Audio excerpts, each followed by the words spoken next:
Pada zaman yang serba maju seperti saat ini, manusia dipacu oleh waktu. Kita berlomba untuk meraih apa yang diinginkan, namun yang diharapkan belum tentu terjadi. Begitu juga dengan sebuah keluarga yang telah berusaha semaksimal mungkin untuk mendapatkan apa yang didambakan. Namun kalau Allah Subhanahu wa Ta'ala belum menghendaki, maka tidak ada seorang pun yang dapat menolongnya. Setiap orang tua selalu berharap agar mempunyai keturunan yang sehat, tidak kurang suatu apapun.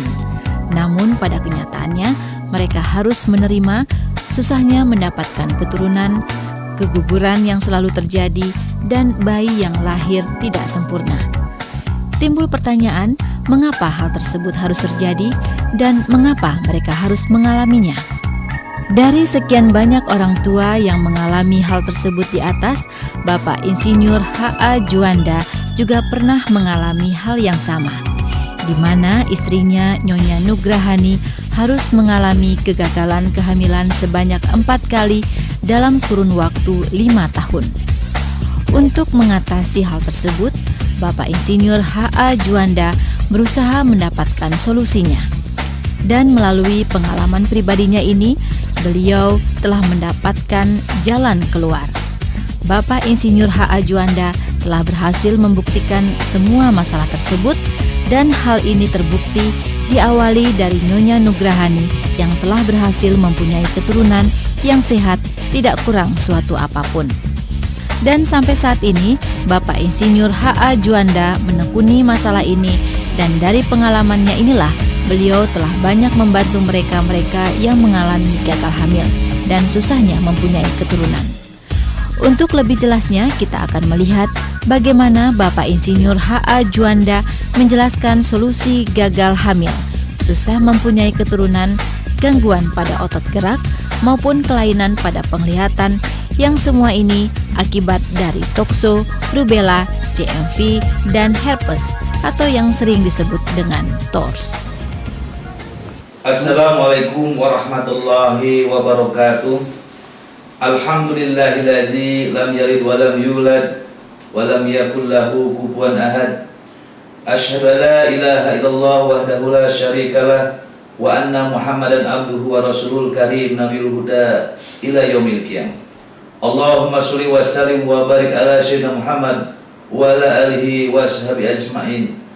Allahumma bihaqqi Muhammad wa ali Muhammad ya salam, salimna bihaqqi Muhammad ya Rasulullah bihijabati Muhammad wa syafati Muhammad bi barakati ala ummatin wa hidayatin ila yaumil qiyamah. Hadirun rahimakumullah. Alhamdulillah pada hari ini kita bisa bertemu di sini. Mudah-mudahan apa yang saya sampaikan bisa bermanfaat untuk kita bersama, khususnya dalam masalah TORS, masalah solusi penderita gagal hamil saraf otak dan mata akibat TORS. TORS adalah gabungan 4 penyakit yang terdiri daripada toksoplasmosis, rubella, CMV, dan herpes. Mungkin istilah ini sangat kurang populer di kalangan masyarakat, karena masyarakat kita masih awam sekali terhadap penyakit ini. Jadi masyarakat tahunya apabila sudah terjadi, maka dia menyebutnya dengan gagal hamil, keguguran, lemah kandungan, kemudian karena kecapean sehingga dia gugur, atau anaknya terjadi epilepsi. Dia tahunya kenapa ini epilepsi, kenapa anak saya bisu tuli, kenapa anak saya hiperaktif, autisme, kenapa anak saya terjadi kebutaan. Nah, maka mudah-mudahan apa yang saya sampaikan ini bermanfaat sekali untuk masyarakat, sehingga dari kehadiran saya ini memberikan solusi bagi penderita gagal hamil saraf otak dan mata akibat TORS ini.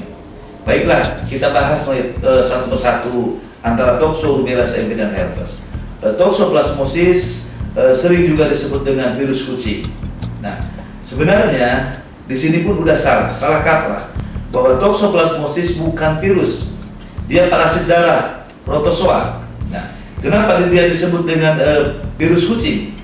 Pertama dia salah kaprah, kemudian kedua memang si parasit ini dia hidup dalam tubuh binatang. Dia hidup pada binatang kesayangan yang ada pada masyarakat kita. Dia bisa hidup dalam binatang ternak besar atau ternak kecil, atau hewan besar atau hewan kecil. Bisa pada sapi, pada kerbau, pada kambing, pada anjing, pada babi, kemudian juga pada kelinci, burung, atau pada kucing. Nah, menurut penelitian bahwa Toxoplasmos ini paling banyak 70% terdapat pada kucing. Nah, dia hidup dalam usus kucing, ya, hidup dalam usus kucing sehingga dia akan keluar melalui kotorannya. Nah, kemudian ada pertanyaan, kenapa saya tidak punya kucing kok saya terjadi guguran? Ya, padahal saya tidak ada kucing. Ternyata ini penularannya bisa langsung dan tidak langsung. Kalau kita punya banyak kucing, mungkin kemungkinan kenanya dia akan lebih besar, ya. Tetapi bagaimana kalau dia tidak punya kucing, kemudian juga kena juga? Nah, ternyata dia belum bisa langsung dan tidak langsung.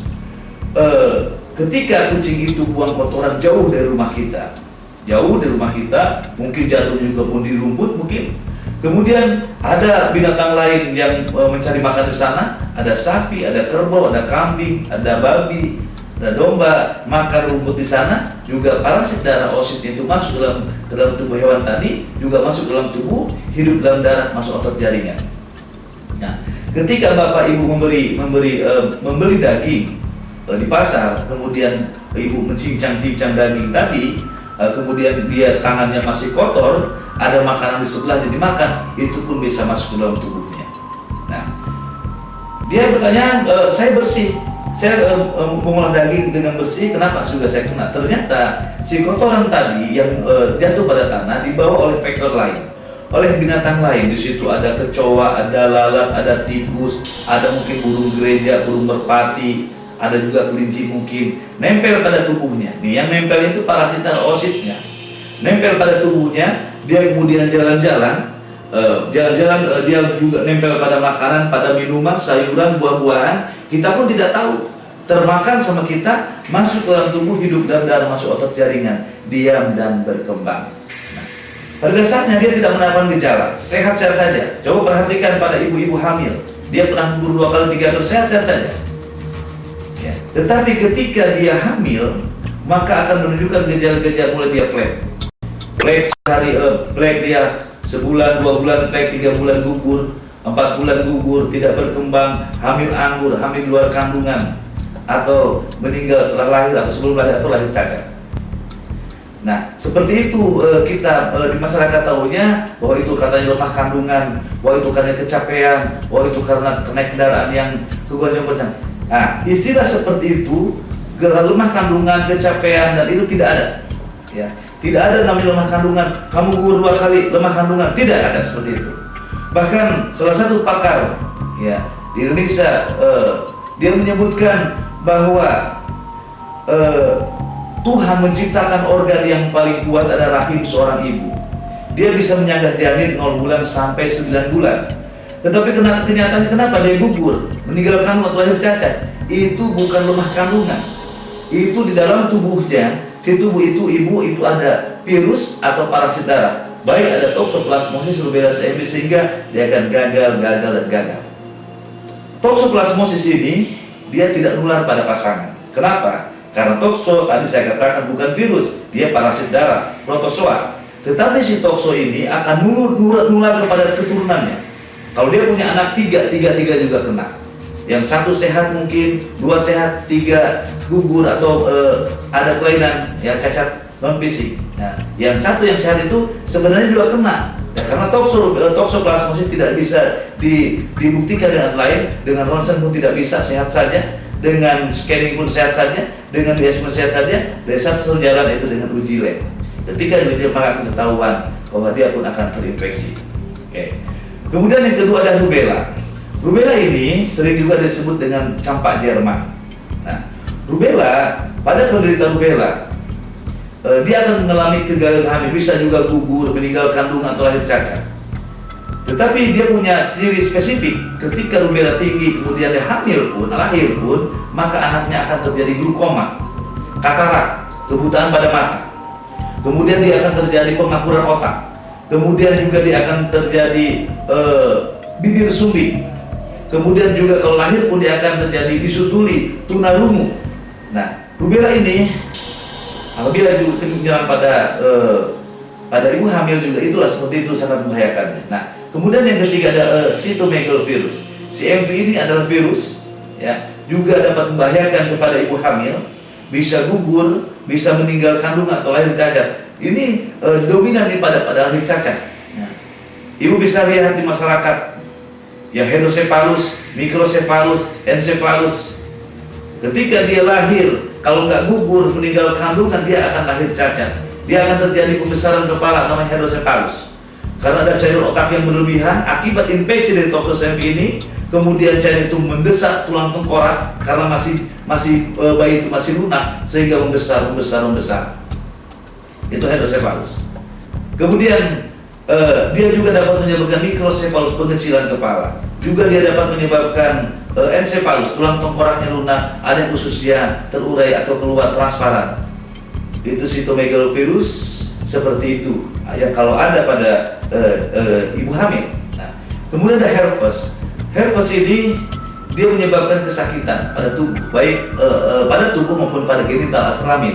Ada HSP1 dan HSP2, simplex A dan simplex B. Ini herpes ini juga di samping menyebabkan kesakitan juga dapat gugur atau lahir cacat. Nah, jadi kesimpulannya bahwa toxo-rubella CMV herpes itu adalah suatu penyakit yang dapat menyebabkan gugur, meninggal kandungan, lahir cacat.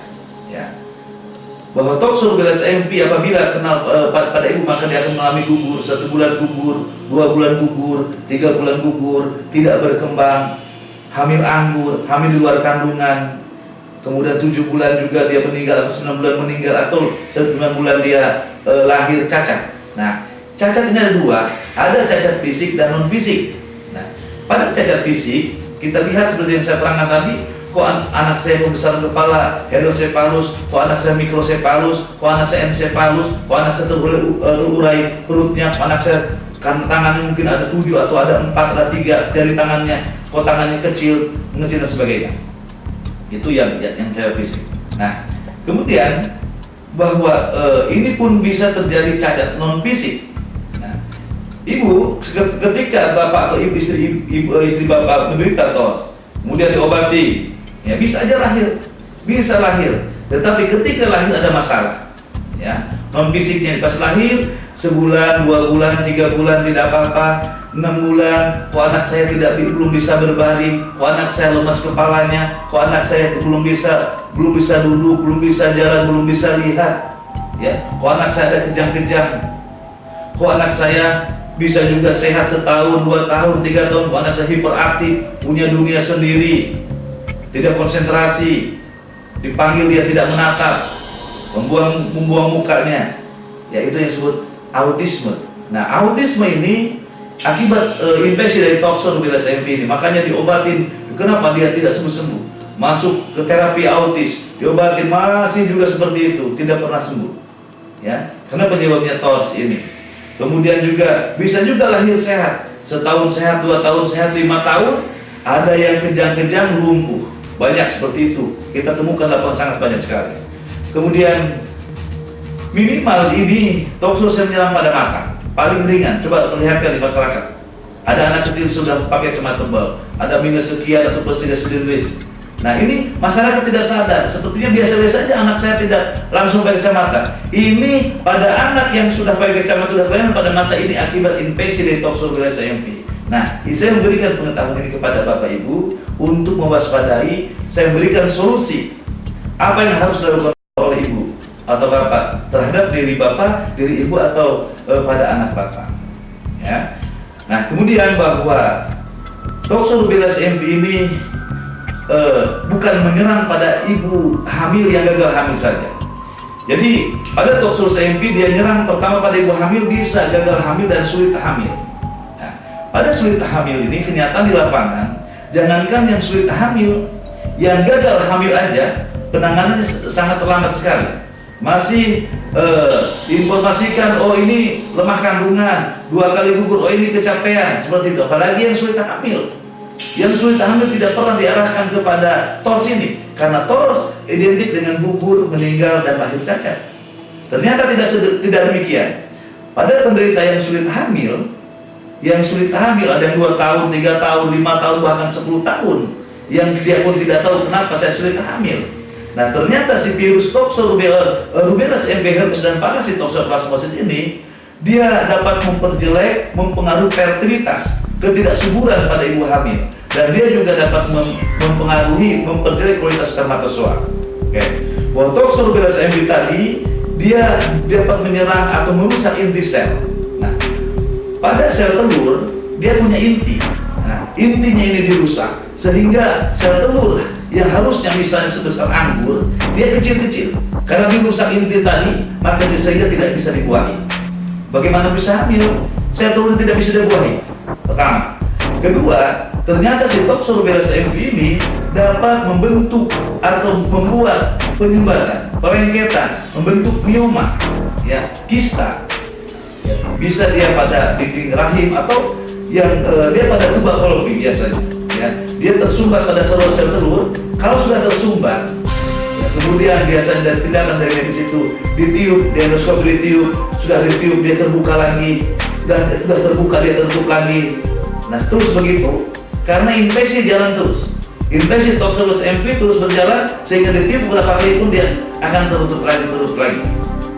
Nah, kita memberikan solusi membunuh Toxoplasmosis Rubella CMV sehingga si Toxoplasmosis Rubella CMV sudah tidak ada, dia tidak akan memberi kerja, mempengaruhi untuk membentuk mioma atau kista lagi. Sehingga kalau sudah tersumbat, apalagi pada dua-duanya, misalnya pada tuba Kolfi dua-duanya tersumbat, bagaimana mau bisa bertemu sel telur dengan spermatozoa? Kemudian bahwa kata saya tadi bahwa toxo tidak nular pada pasangan, tetapi rubella, CMV dan herpes dia nular pada pasangan.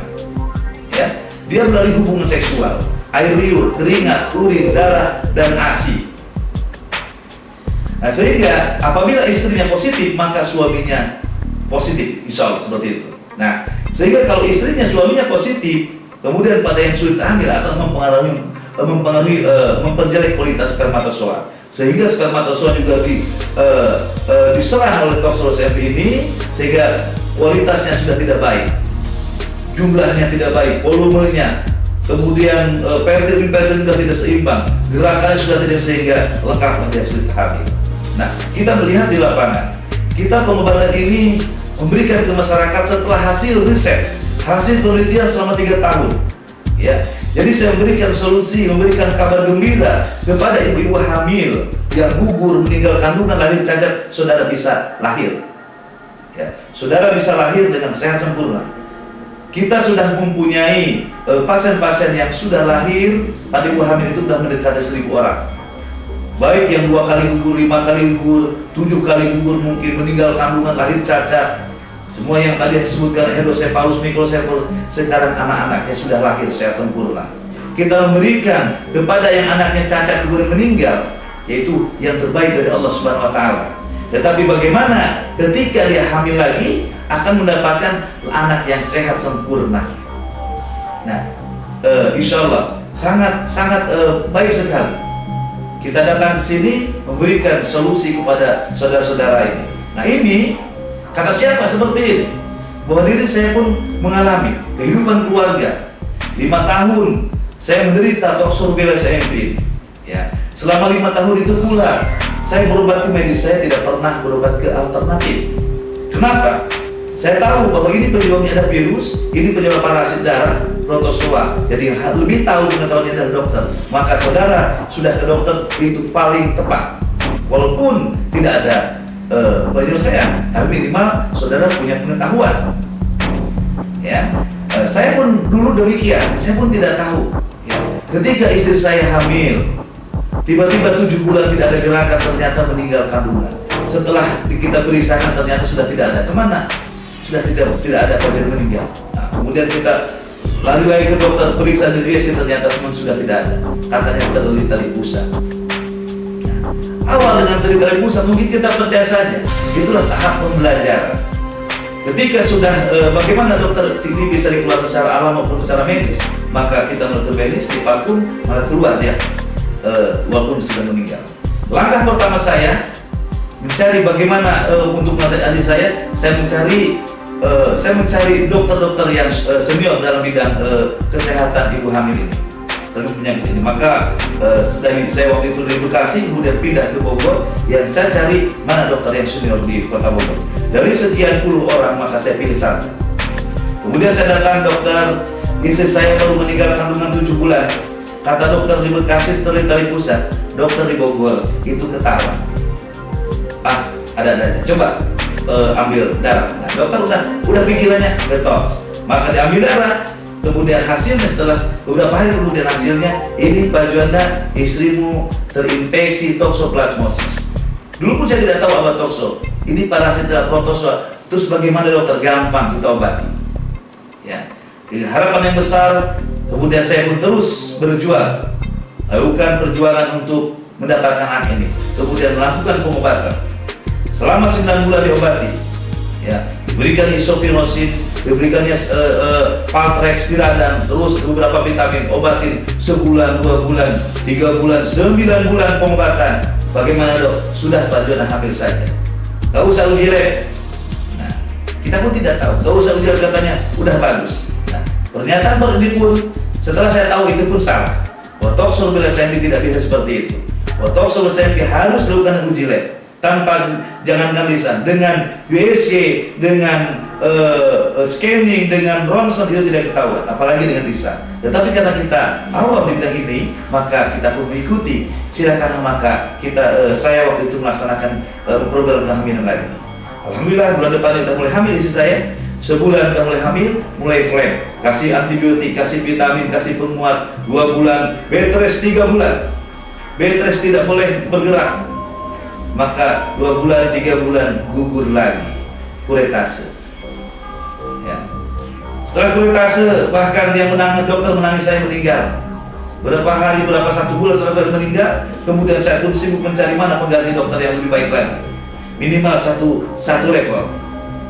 Alhamdulillah mendapatkan dokter yang baik juga.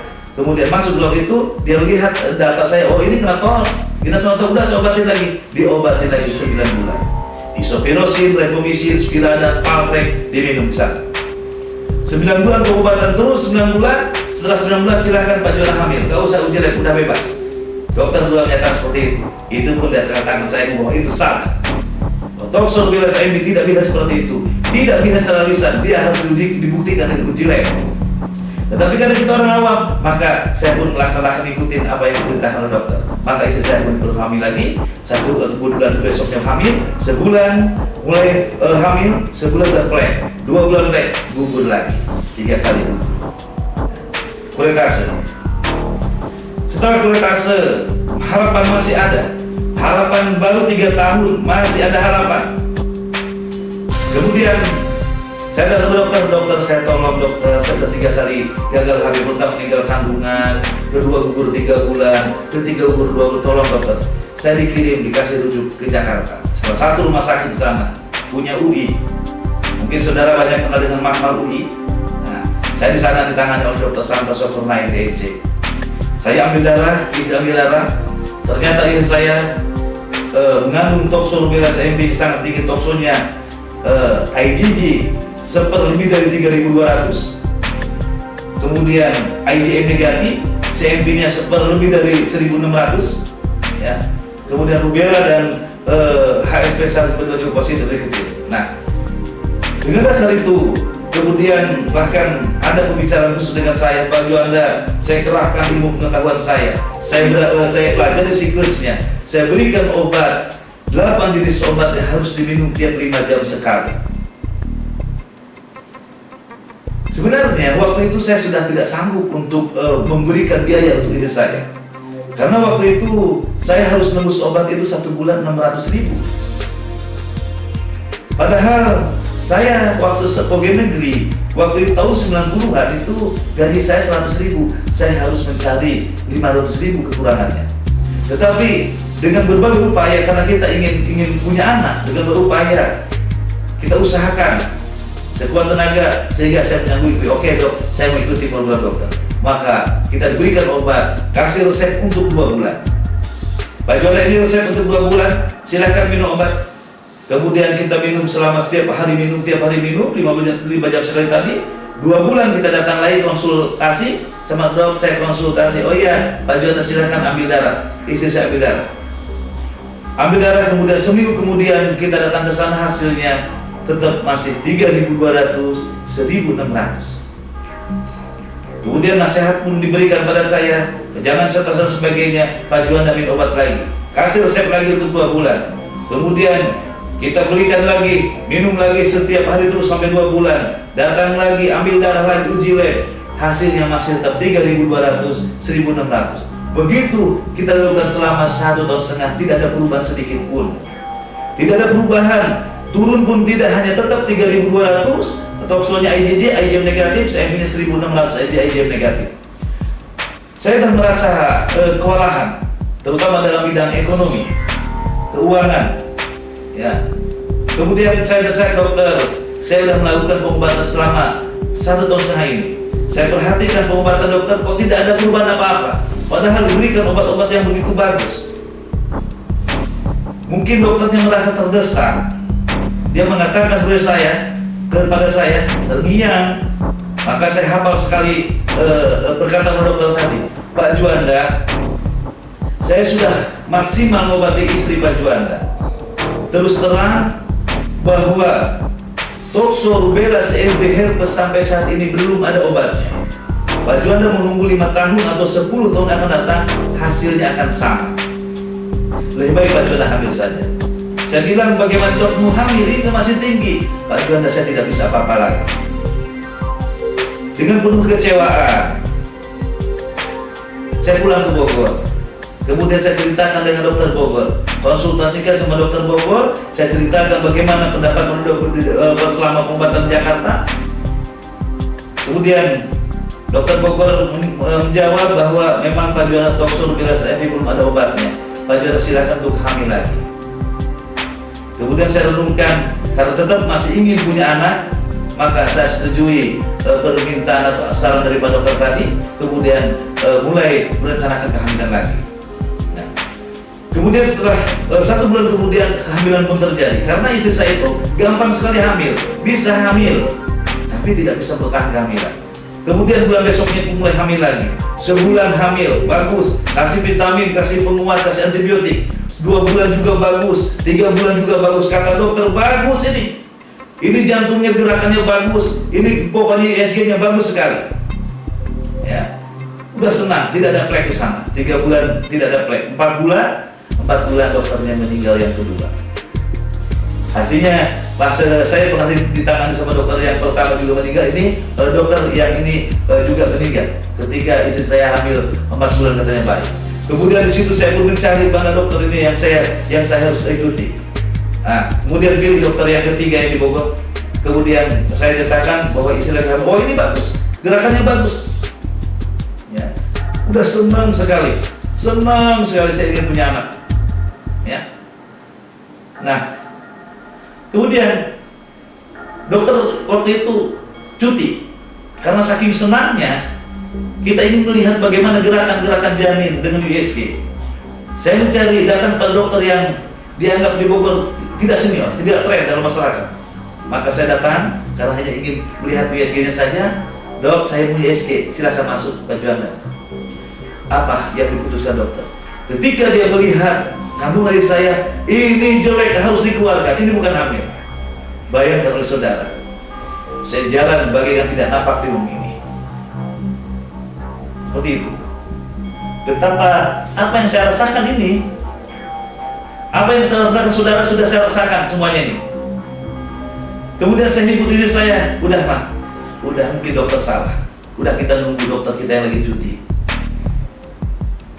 Kemudian beberapa hari dokter yang nanti saya lihat cuti sudah selesai, kita datang lagi. Dok, mau uji USG, silakan.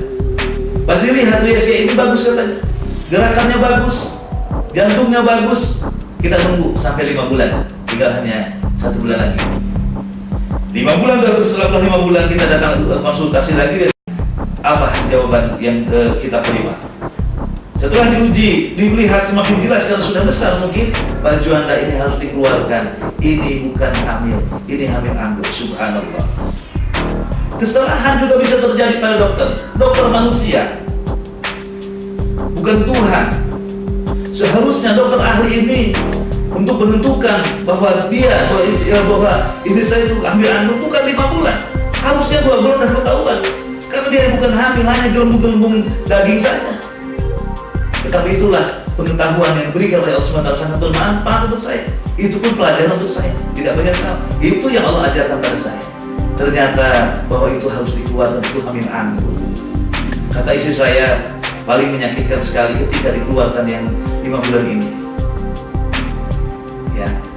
Kemudian setelah dikeluarkan itu, kita tidak punya harapan lagi. Mau kemana kita berobat? Namun saya selalu bersabar. Saya yakin bahwa anak itu Allah urusan. Kita hanya berusaha. Pada suatu hari Allah, alhamdulillah memang sudah mengarahkan saya seperti ini. Allah memberikan obat ini. Ya, kemudian kita melalui penelitian, melalui riset, ya, uji coba. Pada akhirnya Allah memberikan obat ini. Saya berikan kepada istri saya. Awalnya pun dia tidak percaya. Hanya mengikuti suami saja, dia minum sebulan dia minum, 2 bulan minum, 3 bulan dia minum. Tiba-tiba istri saya hamil tanpa direncanakan.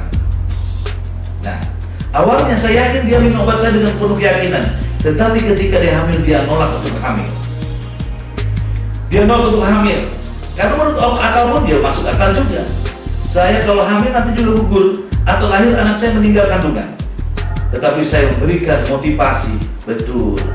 Kamu kemarin tidak berobat sama dokter, apa yang kamu minum itu kita yakin itu obat dari Allah Subhanahu wa Ta'ala. Saya hanya punya keyakinan itu saja. Hanya punya keyakinan Allah yang menurunkan penyakit, Allah juga yang menyembuhkan. Saya punya keyakinan Allah memberikan obat ini. Kemudian terus istri saya semakin hari semakin berat, badannya semakin kurus karena memikirkan dia menolak untuk kehamilan. Bahkan pernah memakan obat. Misalnya ada informasi di TV itu dia minum, tapi ketika saya tahu saya larang, jangan seperti itu. Ketika engkau tidak mau hamil, maka datang harus ke dokter yang punya hukum, yang menentukan, sehingga kita tidak menyalahi hukum Allah Subhanahu wa Ta'ala. Kemudian saya pun berangkat pada dokter. Saya ceritakan sama dokter ini keadaan seperti ini.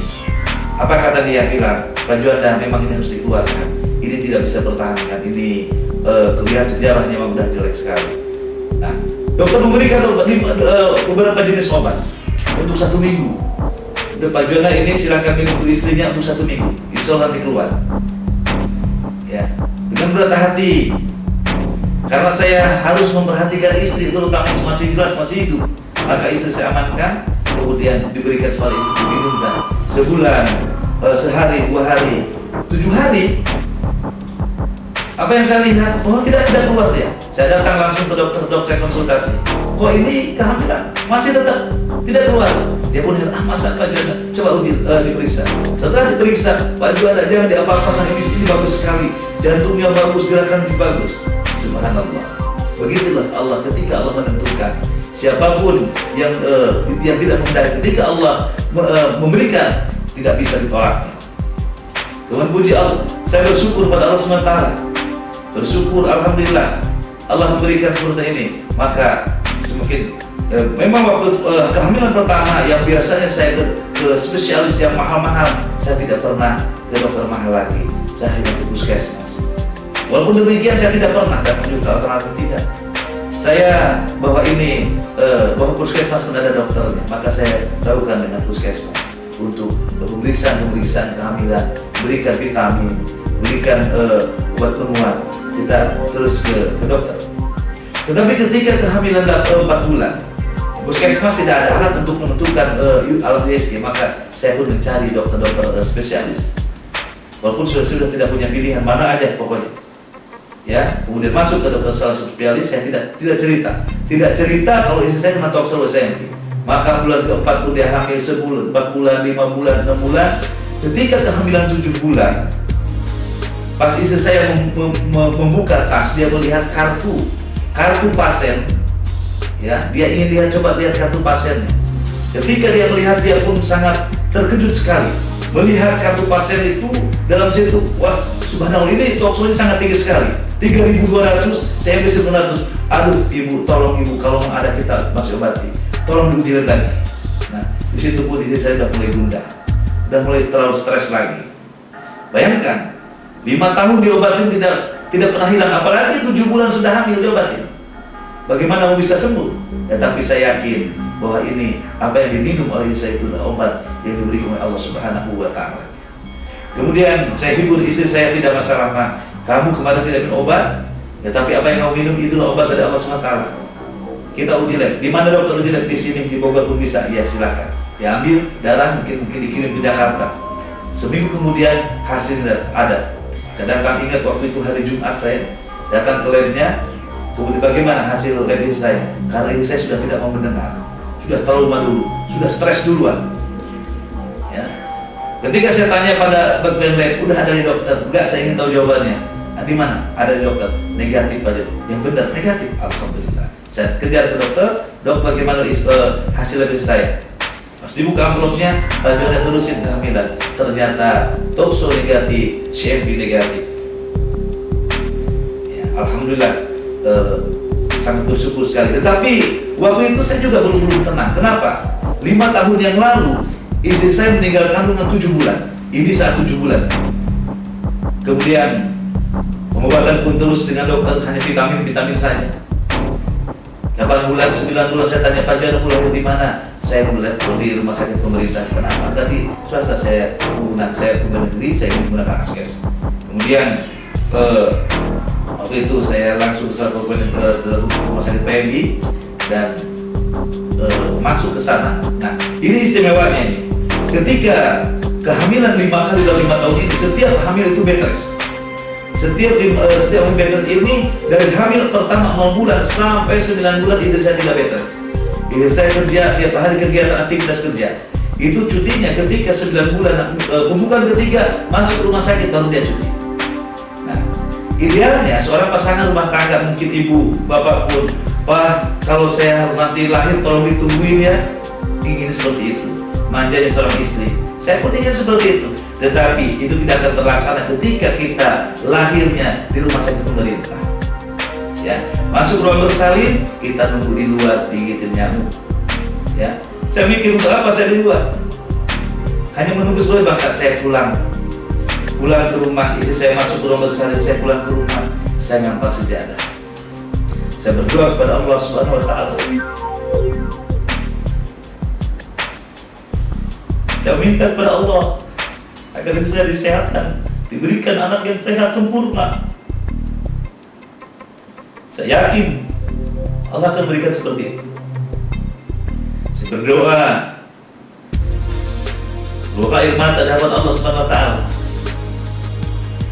untuk kesembuhan sang istri yang dicintai. Kemudian besoknya, karena ketika saya tinggal istri saya belum ada merasakan mules, belum ada. Tapi dokter sudah pembukaan ketiga, sehingga besok paginya pun saya agak santai. Mungkin 2 hari 3 hari lagi. Nah, besok saya ke sana pagi-pagi jam 8 di rumah sakit, saya menunggu karena saya pikir saya mungkin besok atau lusa. Jam 9 saya masih menunggu. Kemudian saya tanya kepada petugas, bagaimana Bu istri saya? Kok ada di dalam? Rupanya dia tidak tahu.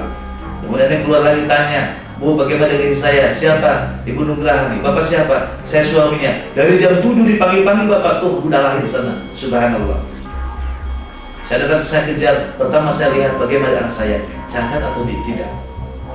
Kalau lihat anak saya, alhamdulillah, anak saya sehat, tidak cacat.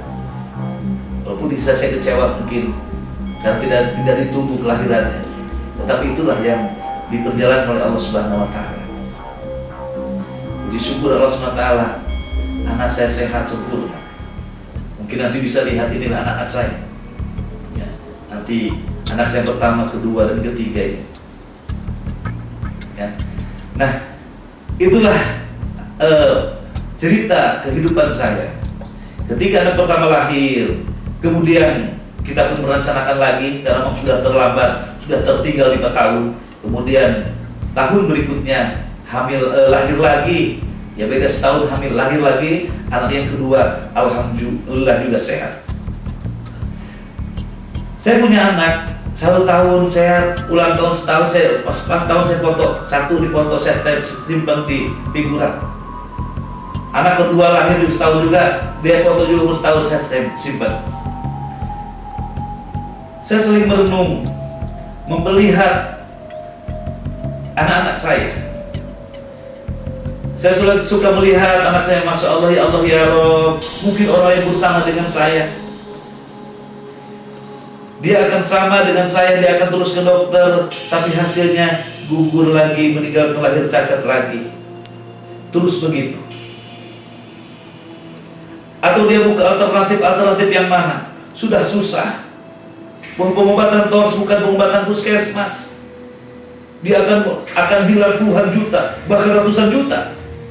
Bisa 50 juta, bisa 100 juta, bisa lebih dari itu. Hasilnya pun tidak ada. Saya mikirkan ke arah sana. Dan apa yang saya derita ini jangan sampai kepada orang lain seperti saya. Saya berikan mereka agar anak-anak mereka sehat sempurna juga. Nah, dengan dasar itu saya melakukan pengamatan, penelitian, riset selama 3 tahun lamanya. Dari pasien ke pasien, ya, saya berikan beberapa contoh pasien. Pada suatu hari ada namanya Ibu Trisnaningsih, Pak Agus. Ibu Trisnaningsih ini kakaknya sama dengan saya kerjanya. Saya pegawai negeri sampai saat ini. Tiba-tiba datang, Pak Juanda, tolong adik saya. Ya silakan datang ke rumah. Pak Juanda dulu, Pak Juanda kena tokso. Ya, saya kena tokso bila saya lebih. Saya Pak Juanda 4 tahun kena tors ini. Pertama, dia gugur 3 bulan. Ya.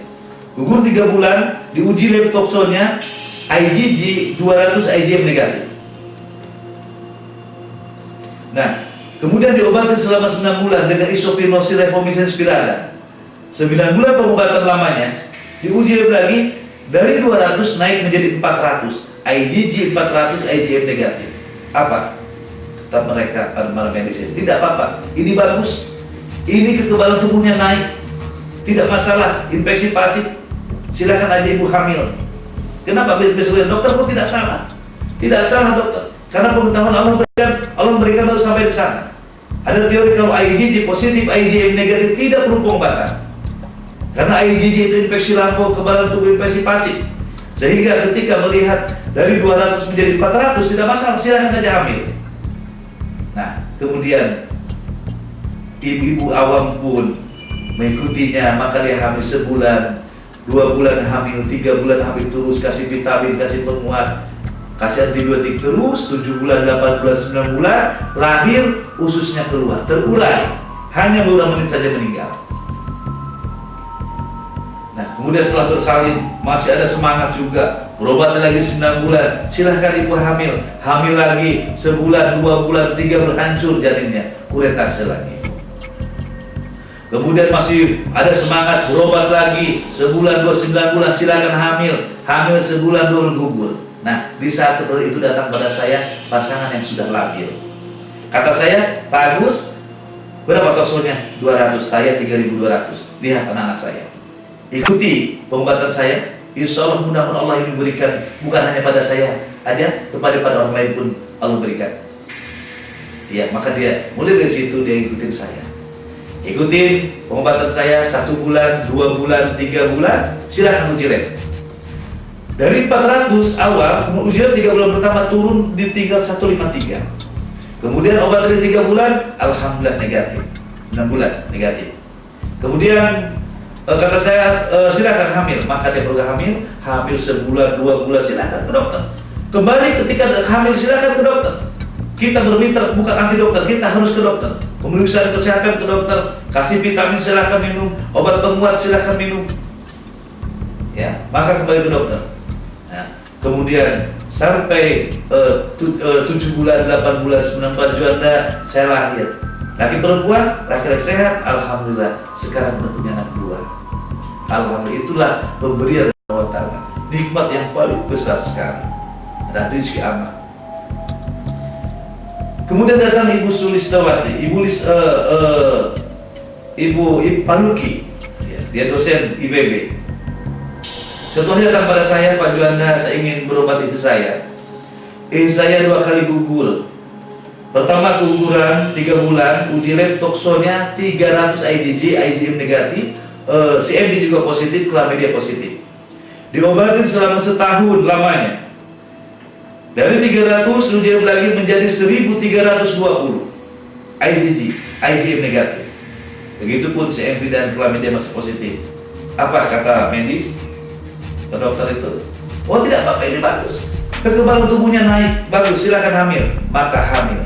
Ketika hamil diberikan antibiotik, vitamin, berpenguat terus sebulan, 2 bulan, 3 bulan, 7 bulan, 8 bulan, meninggal kandungan, dikeluarin tulang tengkorak yang lunak, encephals. Ya, nah setelah dia keluar bersalin, maka beberapa bulan ketemu sama saya, dia cerita seperti itu, insyaallah kita obati. Saya obatin 3 bulan pertama dari 1320 turun tinggal 200, IgG 200, IgM memang udah negatif, CMV negatif, chlamydia negatif 3 bulan pertama karena memang kecil. Kemudian setelah 3 bulan suaminya minta izin sama saya, dia mau ke Jepang, silakan Paluki berangkat aja ke Jepang untuk terusin S2 di sana. Percayakan istri sama saya, kita obatin lagi 3 bulan lagi, 3 bulan lagi negatif, alhamdulillah. Maka setelah negatif dia minta izin juga untuk bersama dia bergabung dengan suaminya. Kata saya silakan. Penelitian pun berlangsung terus. Yang jelas setahun kemudian ada yang datang sama seutusan dari keluarganya, neneknya, orang tuanya dia, Pak Juanda, bahwa saya sudah punya cucu di Jepang, alhamdulillah. Ya. Ketika lahir pertama mungkin kebetulan, kedua kebetulan, 5 kebetulan, 10 mungkin kebetulan, 15 kebetulan, 20 kebetulan, 21 yang lahir saya lihat di data, ya, saya lihat direkap sama saya, di situ kelihatan. Ketika dia hamil, ketika dia gagal sekian kali uji labnya udah ketahuan data pertama, kemudian diobatin, ternyata di mana IgG negatif, IgM negatif, maka hamil sehat, lahir sempurna. Ya, kemudian penelitian pun terus berlangsung, dapat 33 juga masih tetap IgG negatif, IgM negatif, hamil sehat, lahir sempurna. Kemudian diteruskan, dapat 99 orang. Lebih jelas lagi, Allah memperlihatkan seperti ini, bahwa dari 99 orang yang IgM positif hanya 8 orang, IgM negatif 91 orang. Semua IgG positif, IgM negatif itu IgM negatif 91 orang, yang positif hanya 8 orang. Tentunya kalau mengikuti teori kalau IgG positif, IgM negatif tidak perlu pengobatan, yang boleh diobatin hanya 8 orang itu. Tetapi apa kenyataan di lapangan? Yang 91 orang yang negatif, yang mungkin kata dokter tidak mau diobatin, dia punya pengalaman. Ada termasuk diri saya punya pengalaman 5 tahun, ada yang 7 tahun, ada yang 8 tahun, ada yang 3 tahun, 2 tahun. Apa hasilnya? Gugur, meninggal kandungan, lahir cacat, tidak berkembang, hamil anggur. Ya. Apalagi yang IgM positif, IgM positif sepakat dia berbahaya, harus negatif. Nah, dari itu saya lihat setelah kita obati satu persatu, di mana IgG negatif, IgM negatif, alhamdulillah hamil sehat, lahir sempurna. 99, terus dapat 11 3 tahun, dapat 111. Dari situ kemudian baru saya ekspos keluar. Dan alhamdulillah sekarang ini yang sudah lahir udah mendekati 1000 orang. Ya, alhamdulillah. Bagi penderita gagal hamil saraf otak, gagal hamil khususnya, ya, memberikan sahabat Rasul tidak usah khawatir bahwa toksol CMV yang menyebabkan gagal hamil, sulit hamil insya Allah berikan obatnya dan Allah akan memberikan anak yang sehat sempurna. Metode pengobatan yang kami lakukan, pertama ada obat yang diminum secara teratur. Obat saya berbentuk cairan, dikemas dalam satu botol mineral seperti ini. Obat ini untuk 1 bulan. Ada hal yang harus dilakukan oleh bapak atau ibu. Obat saya ini harus dioplos 1 berbanding 1. 1 botol obat ini, ya, kemudian ditambah dengan 1 botol air putih atau air mineral. Ya, 1 botol ditambah 1 botol, ya, 1 botol obat saya ditambah 1 botol air putih atau air mineral atau aqua. Kemudian siapin tempat yang bersih. Kemudian obat ini dituangkan, obat saya dituangkan, kelak air putih dituangkan, aduk biar merata, kemudian dimasukkan ke botol masing-masing. Nah, 2 botol obat cair ini harus disimpan dalam lemari es. Untuk apa? Untuk pengawetan, untuk pendinginan, hanya untuk pengawetan. Ya. Kemudian bangun tidur pagi-pagi, bapak atau ibu jangan makan, minum atau minum yang lain, ya. Kosongkan dulu. Ya, jangan makan atau minum yang lain pagi-pagi bangun tidur. Kemudian ambil obat saya satu ini, ya, obat 1 ini. Kemudian obat ini dibolak-balik saja, ya. Kemudian dituangkan ke gelas. Dituangkan ke gelas 120 ml. Cara minumnya di sini ada 120 ml. Ke gelas 120 ml. 120 ml ini kalau kita beli aqua gelas yang gelas itu kita butuh hanya setengah aqua gelas. Setengah aqua gelas ini kemudian ditambah madu mutlak. Ini kita punya madu, ya. Madu mutlak ditambah 1 sendok, 1 sampai 2 sendok. 1 sendok makan, 2 sendok makan, aduk. Kemudian pagi-pagi bangun tidur, ya. Tadi itu ini kemudian minum, ya. Berdoa silahkan, kemudian minum, minum biarkan setengah jam. Udah setengah jam boleh makan atau minum yang lain. Itu lakukan hanya 1 kali. Tiap hari pagi-pagi sebelum makan apa tadi. Tiap hari minum, tiap hari minum, tiap hari minum. Nanti kita bertemu lagi dalam 1 bulan pertama. Ya. Dan 1 bulan udah habis, mungkin obat habis, ketemu lagi sama saya di sini. Ya. Silahkan, kita boleh di tempat praktek ini di Bogor atau di Bandung atau di Yogyakarta, di Surabaya atau di Bali, ataupun di Padang ataupun di Batam. Nah, nanti ketemu lagi pada tempat-tempat yang dekat dengan Bapak dan Ibu, dengan berada saya. Oke. Kemudian lama pengobatan kita hanya 3-6 bulan. Mungkin Ibu punya pengalaman di dokter bisa 3 tahun, 5 tahun, 7 tahun, 10 tahun tanpa ada perubahan apa-apa. Kita pengobatan 3-6 bulan. Nah, langkah pertama, ketika Bapak ingin berobat sama saya, harus menunjukkan uji lab. Atau belum punya uji lab, datang dulu sama saya, kemudian kita berikan surat pengantar untuk uji lab. Karena ada tidaknya toxurubelase dalam darah tubuh kita, itu dibuktikan dari uji tos, toxurubelase CMV dan herpes, maka akan ketahuan berapa toxurnya, berapa rubella, berapa CMV-nya. Dari dasar itu, maka kita tahu, kemudian kita obatin 3 bulan pertama. Minum obat 3 bulan pertama, setelah 3 bulan, bulan keempat, masuk bulan keempat kita uji lab. Ya, uji lab kembali, maka akan ketahuan di situ. Misalnya toxurnya pertama 200, CMV-nya 100, maka dia akan turun semuanya. Nah, jangan pada ibu hamil, khusus pada ibu hamil ini, jangan hamil dulu selama 3 bulan pertama. Ya, pada ibu hamil yang ingin hamil, yang pernah gugur atau meninggal kandungan atau sulit hamil bahkan, tidak boleh hamil dulu 3 bulan pertama. Setelah 3 bulan pertama tadi setelah diuji lab baru boleh hamil. Silahkan hamil. Nah, kemudian pas dia Pak Juanda saya hamil, maka dia terus minum obat 0 bulan sampai 9 bulan. Sampai 9 bulan dia minum obat, Pak Juanda saya lahir, selesai pengobatan saya. Ya. Kemudian terus diobatin, ternyata 4 bulan belum hamil, 5 bulan belum hamil, 6 bulan belum hamil, bulan ke-7 kita uji lab lagi untuk mengetahui. Ya, bahkan bulan ke-7 tidak usah ambil obat, istirahat karena kandungan toxurubelase itu sudah cukup bagus nanti insyaallah. Kemudian konsentrasikan pada kehamilan untuk ibu hamil. Nah, kita bermitra dengan dokter kehamilan. Silakan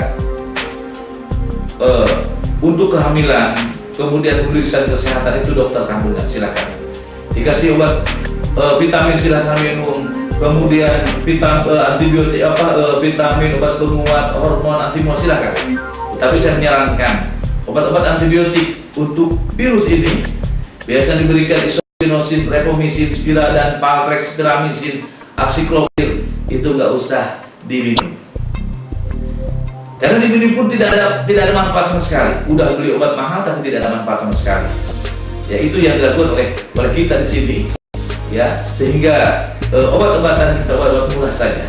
Kalau dulu pengalaman mungkin ibu udah berapa kali gugur sekian juta, puluh juta habis, insya Allah nanti tidak akan besar, paling juga ya 10% lah dari pengobatan dokter yang tidak sembuh, insya Allah. Ya, nah insya Allah ketika dia hamil, insya Allah hamil yang sehat, lahir sempurna. Nah, kemudian biaya pengobatan mungkin, ya biaya pengobatan kita ini ada biaya yang harus dikeluarkan. Sebagai gambaran, ketika ibu hamil yang bisa gugur 2 kali 3 kali berobat sama saya, ya dia berobat 3 bulan, setelah uji lab sudah ketahuan ikut uji lab pengobatan 3 bulan. Setelah 3 bulan kemudian uji lab, kemudian hamil, Panjuan hamil tambah 9 bulan lahir. 3 bulan ditambah 9, 12 bulan. 12 bulan insya Allah dia lahir, ngomong anak yang sehat sempurna, dia akan habis uang 7.200.000. Ya, nah kalau kita bandingkan dengan pengobatan yang pernah kita lakukan, sesar aja udah berapa, kuretase aja udah berapa, anak kita menjadi korban, ya belum obatnya. Insya Allah Allah akan membuktikan ini kepada kita semua, di mana kita dekat kepada Allah Subhanahu Wa Taala. Insya Allah. Alhamdulillah pada hari ini sampai hari ini yang sudah lahir udah mendekati 1.000 orang, itu pada ibu hamil. Ya. Kemudian akibat dari toxoplasma AMP, autisme, epilepsi, ya pada mata kita sudah punya contoh yang baik. Ya contoh yang baik. Pada autisme udah banyak yang sembuh, pada epilepsi udah banyak, pada mata juga banyak sekali, pada saraf otak sangat banyak sekali. Ya. Kita menemukan ini di beberapa kasus, terutama di Yogyakarta sangat banyak sekali bahwa di sana 90% pasien saya yang di sana itu nyerang saraf otak, mata dan gerak. Insya Allah